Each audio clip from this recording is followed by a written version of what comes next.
Over the last 10 days or so, we've been drawing in questions from the public via email, Twitter, and also through parliamentary outreach activities. These questions, Mr. Speaker, are about you. They are about what you hope to achieve through your speakership. So we'd start off by asking you, Mr. Speaker, David McLean has asked by email how long you have wanted to be Speaker of the House of Commons. I started to think about the possibility of standing just after the last general election. I was very fortunate to be asked to join the Speaker's panel of chairmen.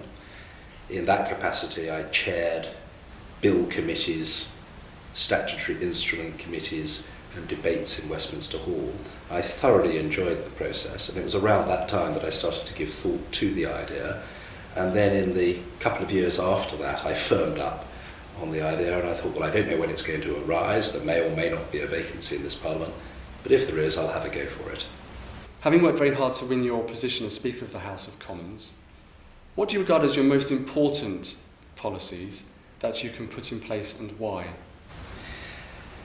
I'm not sure that it is for the Speaker to have policies as such, and certainly the Speaker has to remain above the fray as far as the great debate on political issues is concerned.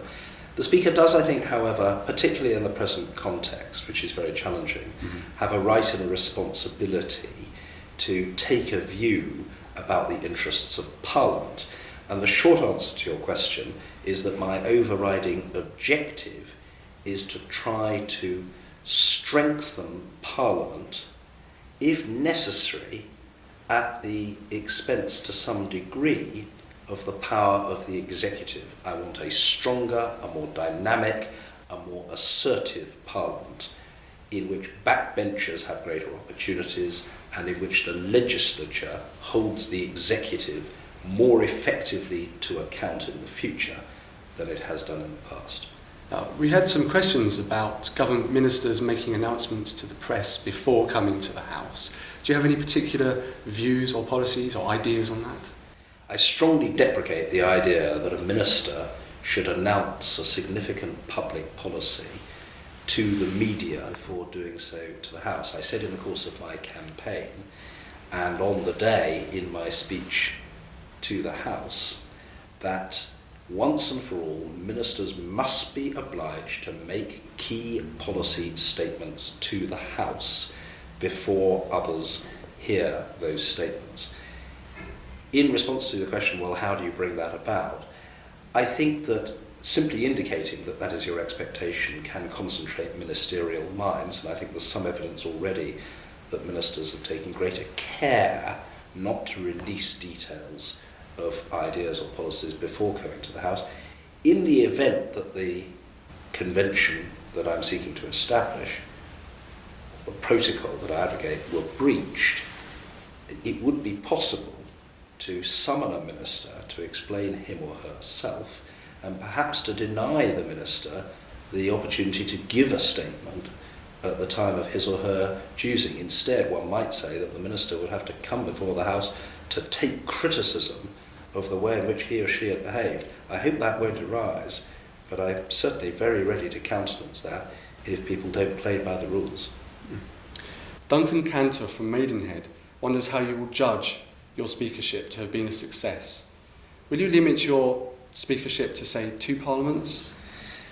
I will judge it to be a success on the basis of whether I can strengthen Parliament in its relationship with the executive and strengthen the public perception of the effectiveness of Parliament. In other words, in addition to the role within the House, I believe that there is a very important ambassadorial role for the Speaker to get out and about, to meet representatives of voluntary organisations, of public institutions, of all sorts of organisations representing people in different walks of life. And I do want to be a robust, non-partisan, but robust advocate for Parliament and of democratic politics. And I have a whole intended programme in mind to get out into the country, to explain Parliament to the country and to hear from people in the country what they think about Parliament.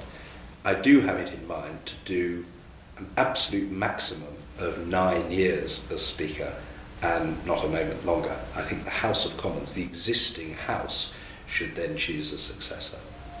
P. Neil, via parliamentary Twitter, asked what reforms you are going to make to the time it takes to publish MPs' expenses, and will they be published in a format that is easily accessible online? There are two answers to that.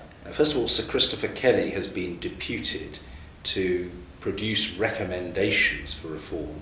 My view, as I indicated in the course of the speakership election campaign, is that unless Sir Christopher's recommendations are obviously unfair or impracticable, which I very much doubt, we will have to accept those recommendations. Parliament has delayed too long and done too little, and as a result has sacrificed its right to prescribe the nature and detail of the expenses system. We will have to accept an independent recommendation.